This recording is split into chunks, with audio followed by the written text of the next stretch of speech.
그러니까 집을 좀 빨리 사시는 게 좋지 않을까. 왜냐하면 4년이 지난다고 또는 2년이 지난다고 해서 이제 우리가 임대차 시장이 뭔가 좋아질 거라고 한다 그러면 계속 계시면서 이제 거주하시면 좋은데요.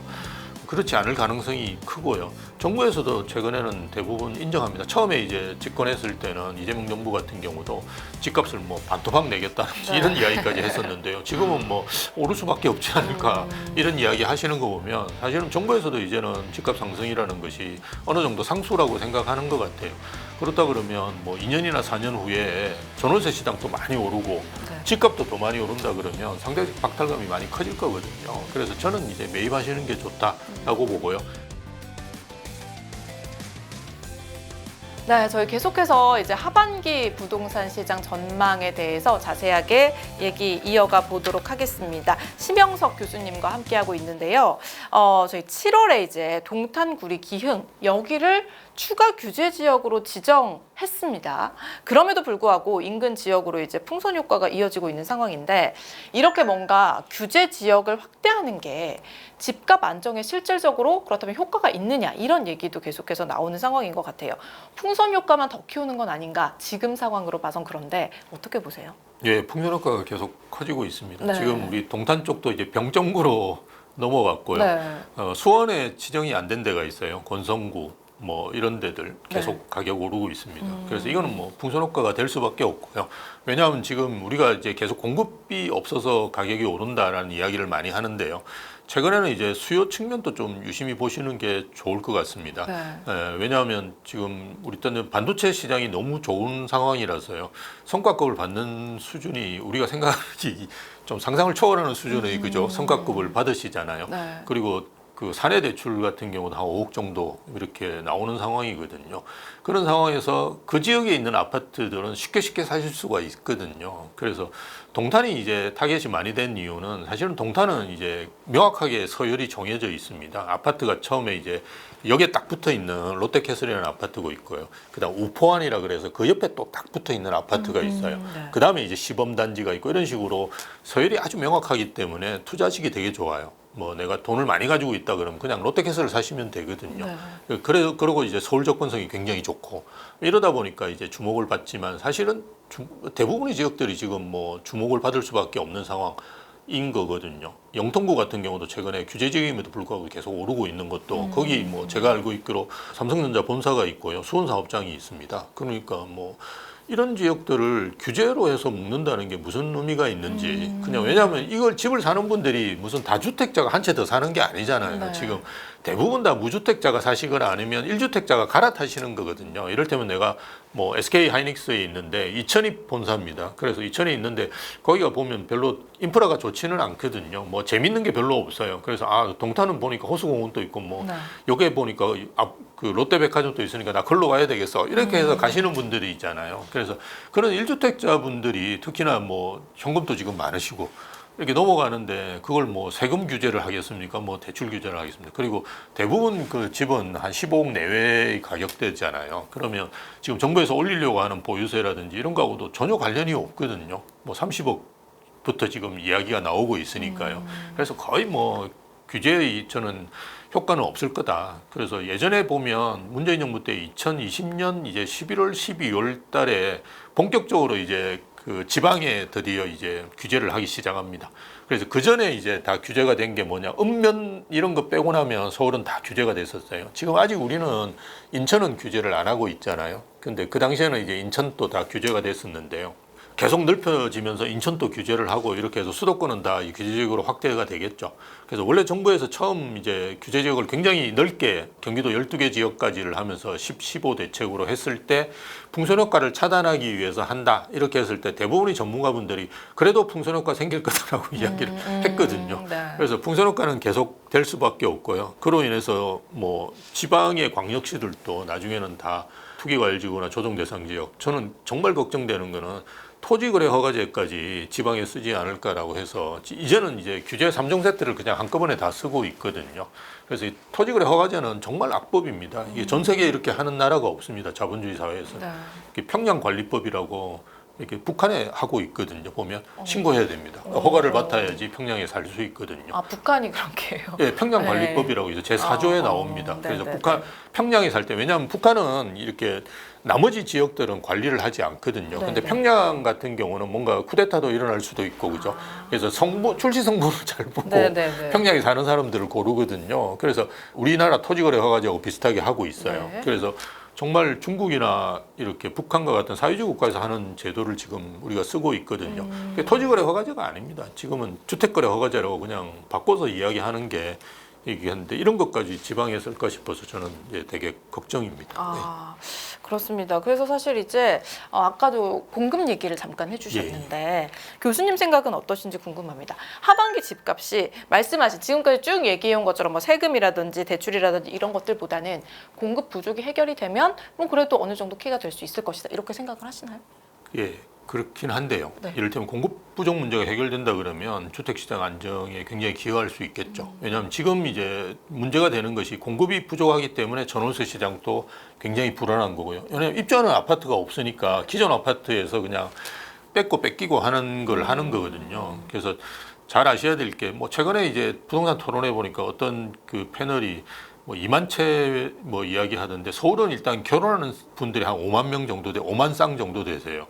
그리고 우리가 또 생각 안 하는 분들이 계신데요. 이혼하는 분이 한 10,000쌍 정도 되세요. 그러니까 6만 쌍이 있어야 돼요, 지금.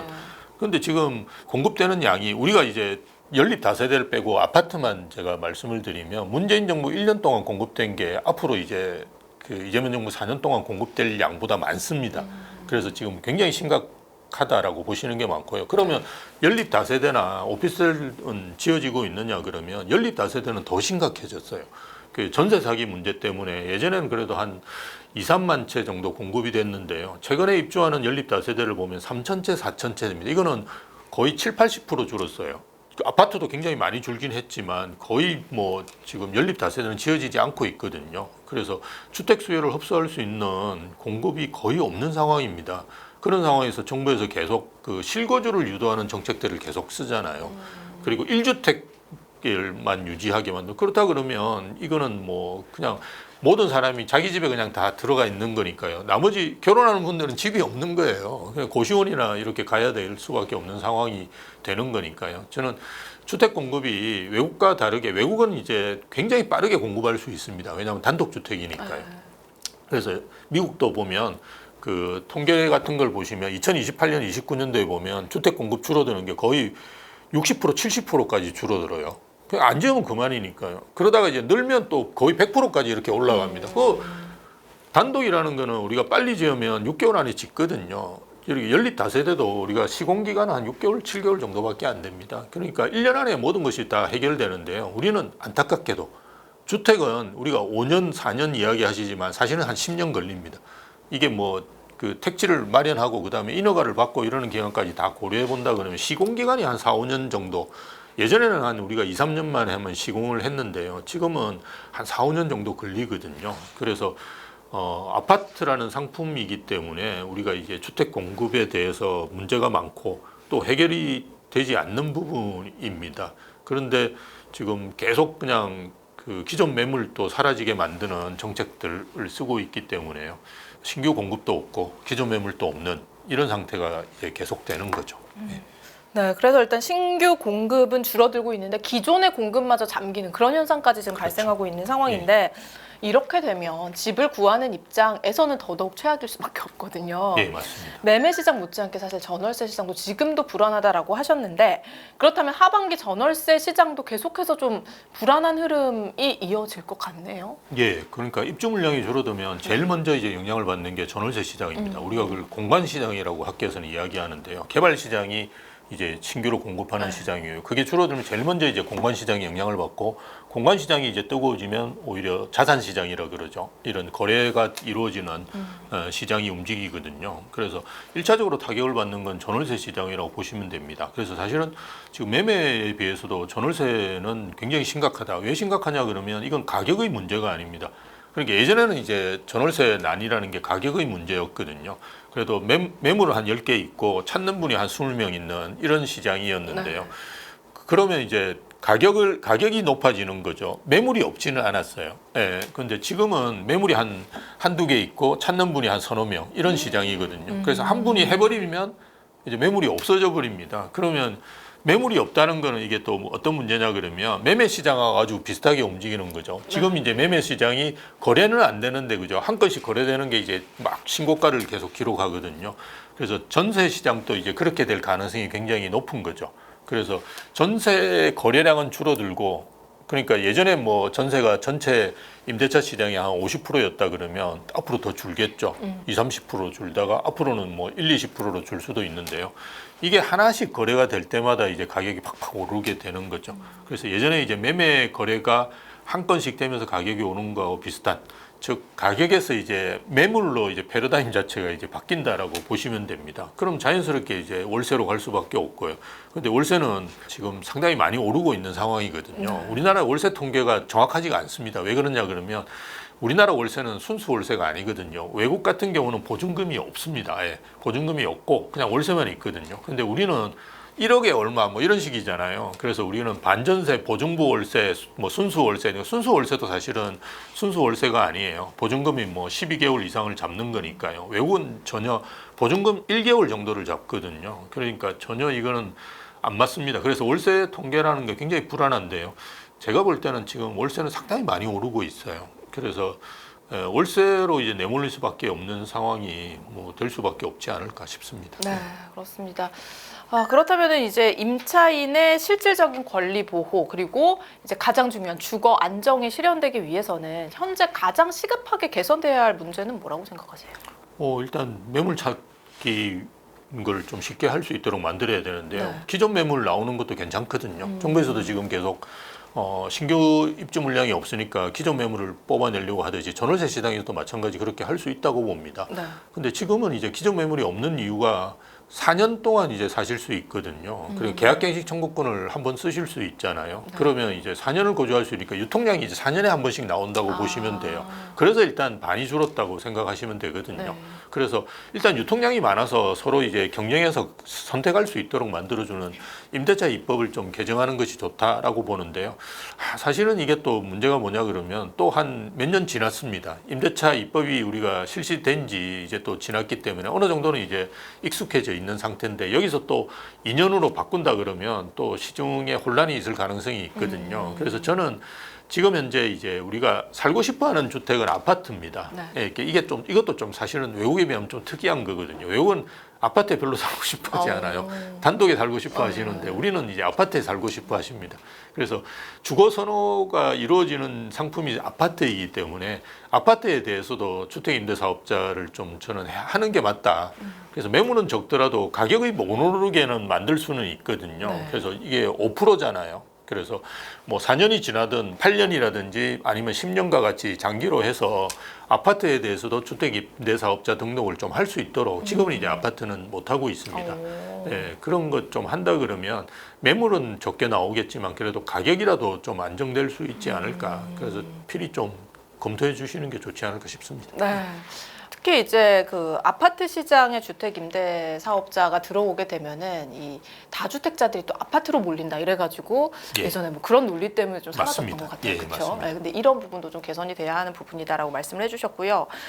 말씀드린 것처럼 아파트 전월세 가격은 지금 계속해서 오르고 있고 하반기에도 불안정한 그런 흐름을 이어가지 않을까 예측을 해주셨는데 이렇게 이제 저희가 앞서서 동탄구리 기흥이 이제 그 추가 규제 지역으로 지정이 되면서 풍선 효과가 나타났다고 했잖아요. 예. 아파트 시장 같은 경우에도 여기가 이제 가격이 오르면서 뭔가 빌라나 다세대로도 좀 수요들이 흘러가는 그런 풍선 효과가 또 있지 않을까 이런 예상도 드는데요. 어떻게 보세요? 예, 지금 그 연립 다세대 쪽에서 이제 임대차 시장으로 이제 넘어가시는 분들이 꽤 많이 있습니다. 네. 예, 그래서 뭐 아파트가 너무 비싸니까요.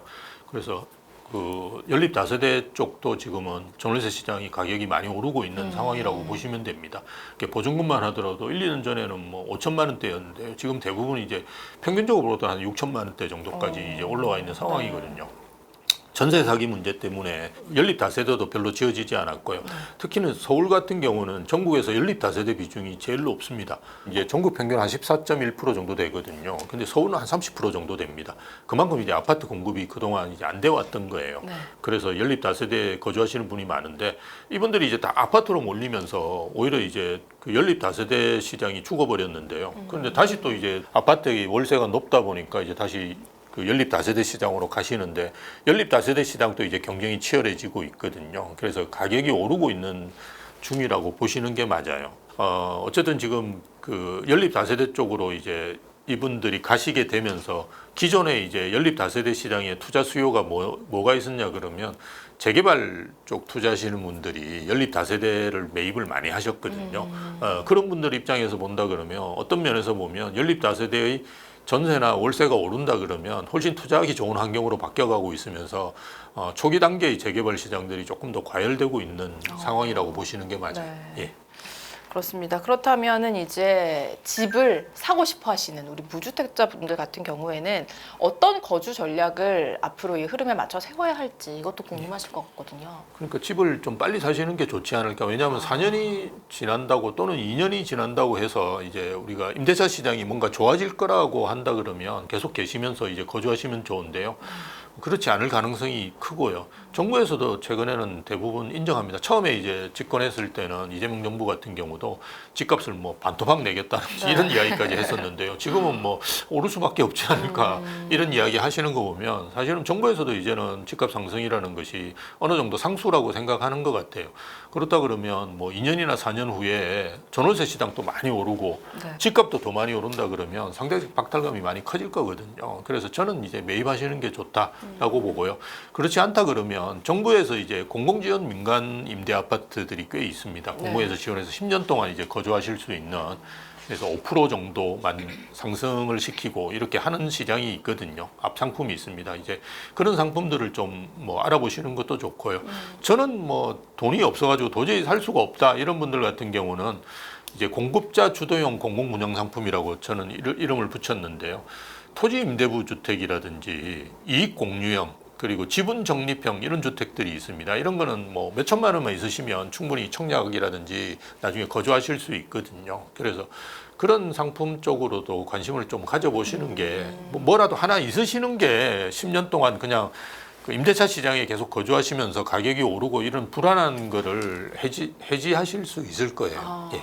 그렇습니다. 이거는 이제 개인적인 궁금함인데 기존에 이제 조금 오래된 아파트들 있잖아요. 그런 아파트들의 이제 규제를 좀 풀어서 예. 이제 재건축이라든지 이런 것을 좀 많이 완화해 주면 그 부분도 이제 어느 정도 이제 공급 안정에 좀 기여가 될 수 있지 않을까 하는 의견이 있고 낡은 아파트가 새 아파트가 되면 예. 이제 그게 그만큼 그 동네의 시세를 올린다 뭐 이런 의견도 있잖아요. 예. 교수님은 이 상황은 어떻게 보시는 편이세요? 일단 안전에 좀 문제가 생기고요. 네, 그래서 계속 그냥 그런 환경에 살게 만드시는 건 별로 좋은 건 아니고요. 또 주택을 원하시는 수요자분들이 최근에는 이제 얼죽신이라 그래가지고 네. 신축을 많이 네, 선호하십니다. 맞아요. 그런 상황에서 구축만 계속 이렇게 있는 것은 그 시장에서 선호하는 주택 위주로 오히려 가격이 더 폭등할 가능성이 있거든요. 네. 그래서 저는 공급 차원에서는 굉장히 많이 해주는 게 좋다. 그래서 재개발 재건축은 말씀하셨듯이 이를테면 이주 수요 같은 것들도 오를 전월세 가격을 좀 올릴 수가 있거든요. 그래서 불안해질 부분은 분명히 있지만 그럼 안 한다고 해서 해결이 되느냐? 해결이 안 되거든요. 오히려 말씀드렸듯이 신축이나 준신축 쪽이 더 폭등할 가능성이 있는 거죠. 그래서 저는 좀 용적률을 좀 최대한 올려서 그거는 이제 도시계획적인 차원에서 우리가 어느 정도 올려야 될 것 같은 거는 좀 사회적 합의가 필요한 부분은 있는데요. 네. 그렇더라도 지금 현재 250%나 300%돼 있는 용적률은 조금 너무 낮아요. 일본 이런 데 가보시면 여러분 록봉기 힐스라는 이런 데 가보면 1000포인트씩 막 올려가지고 어마어마하게 이렇게 지은 데가 있습니다. 저는 서울은 좀 개인적으로는 좀 이런 이야기 하면 도시계획 하시는 분이 싫어하겠지만 좀 망가뜨리는 게 좋다고 봐요. 오히려 1000포인트씩 해가지고 막 진짜 불편하게 만들어가지고 못 살고 좀 빠져나가셔야지 수요가 좀 줄어들지. 그런 식으로 해서 공급을 어마어마하게 해주는 게 저는 가격을 떨어뜨리는데 훨씬 더 도움이 된다. 그래서 새 아파트로 빨리 바뀔 수 있는 아파트는 좀 공급을 하는데 정부의 입장에서는 이야기 요번에도 이제 토론회에서 나온 게 네. 대통령 인식 를 보면 아니 뭐 순정 효과가 별로 없더라. 그거는 이제 250%나 300%에 맞춰 놓다 보니까 순정 효과가 없거든요. 500%로 하면 2배가 늘어나지 않습니까? 그럼 임대주택도 많이 확보할 수 있고 신축도 많이 나올 수 있거든요. 그래서 정부 차원에서 저는 용적률에 대한 좀 고민들을 좀 많이 해서 신축을 많이 공급할 수 있는 방향으로 가면 더 좋을 것 같습니다. 네, 그렇습니다. 사실 그 수요자들이 원하는 게 뭐 그냥 무조건 신축 아파트가 아니라 살고 싶은 곳에 있는 신축 맞습니다. 아파트거든요. 그래서 이런 국민들의 수요 바람도 같이 좀 정책에 반영될 수 있지 않을까라는 생각으로 질문을 드려봤고요.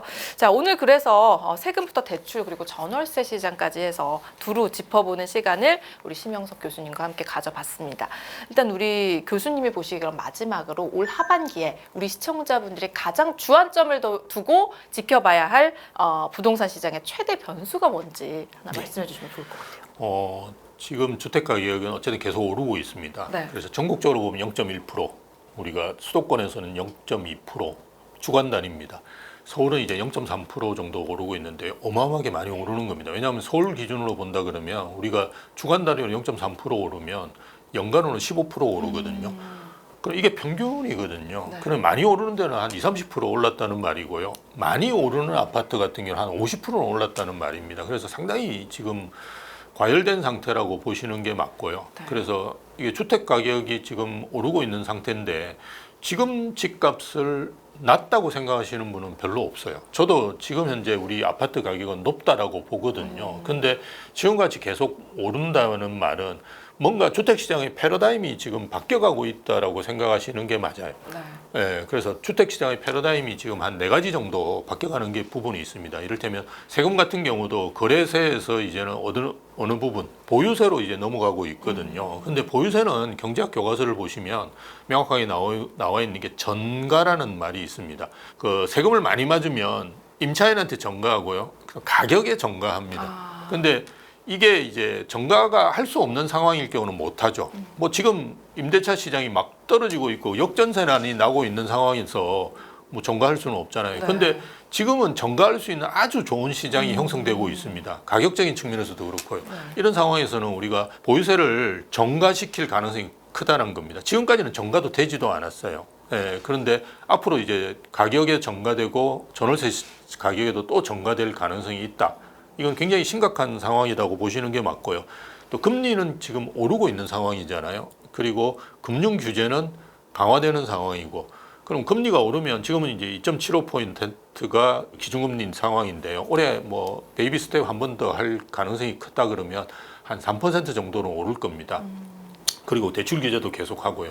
그럼 이게 뭐냐 그러면 부담해서 원리금 부담해서 이제는 내가 한도를 얼마나 받을 수 있느냐로 넘어가게 되는 거죠. 네, 그러면 집을 살려고 하는 분들은 이제 빨리 살 수밖에 없거든요. 계속 이제 금리가 올라가고 정부에서는 대출을 안 해주고 이렇게 하면 지금이라도 빨리 사자 이렇게 해가지고 내년에 사실 분들도 올해 그냥 몰리게 됩니다. 그래서 선매입 수요가 이제 증가하게 된다라고 보시는 게 맞고요.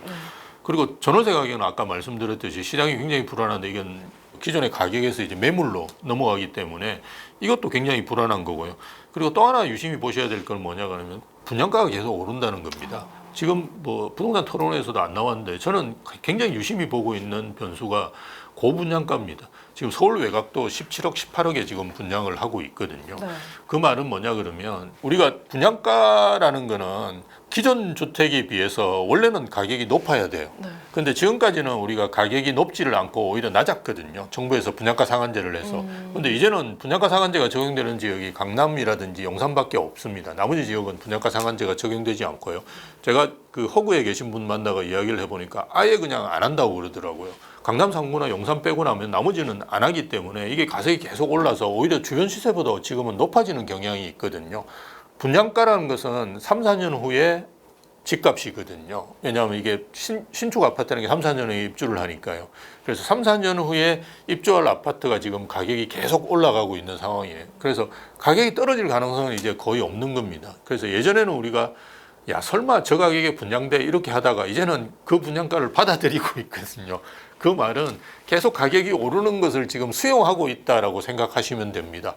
그래서 패러다임 자체가 지금 제가 말씀드린 4가지 과거하고 상당히 다른 형태로 움직이고 있습니다. 그래서 저는 뭐 무주택자분들은 지금이라도 집을 사시는 걸 고려하시는 게 저는 맞다라고 보고요. 재개발 쪽이나 재건축 쪽 관심 가지시는 분이 되게 많아요. 그래서 와서 저한테도 상담하는데요. 저는 재개발 같은 경우는 최근에 초기 단계 재개발에 너무 젊은 분들이 관심이 많으세요. 제가 투자하시는 분들 보니까 20, 30대가 오히려 많더라고요. 근데 후기 단계 재개발 쪽에 관심 가지시는 것도 저는 좋다. 관리처분 인가 같은 게 난 단지들 같은 경우도 한 6, 7억 정도면 사실 수 있거든요. 물론 이제 분담금은 다시 또 내셔야 됩니다. 그렇지만 저는 후기 단계 재개발 사업들, 재건축 사업들에도 관심을 가져보시는 게, 왜냐하면 후기 단계 같은 경우는 빠르게 이제 입주를 하니까요. 지금 가격 상승의 수혜들을 빠르게 확보할 수가 있습니다. 그래서 그런 점들도 고려해 보시는 게 좋고요. 또 우리가 분양을 노리시는 분들은 청약만 계속 그냥 노리시고요. 금매 찾는 분들은 금매만 찾아다니시고, 또 경매 같은 거 요즘 공부하셔가지고 경매만 또 하시는 분이 계신데요. 이 수단들을 다 그냥 활용하셔가지고 가장 가성비 있는 거를 선택하시는 게 좋거든요. 그래서 뭐 하나만 이제 하시지 마시고 모든 걸 다 고려하시면서 내 집 마련에 나서는 것이 가장 좋지 않을까, 그렇게 봅니다.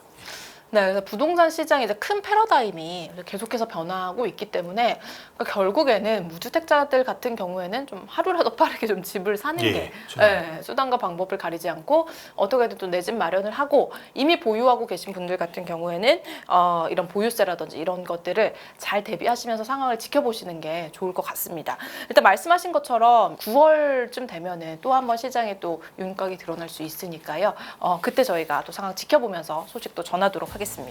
자, 오늘 우리 심형석 교수님과 함께 2026년 하반기 부동산 시장 집값을 결정할 변수들에 대해서 다양하게 살펴봤습니다. 자, 교수님 오늘 말씀 고맙습니다. 네, 감사합니다.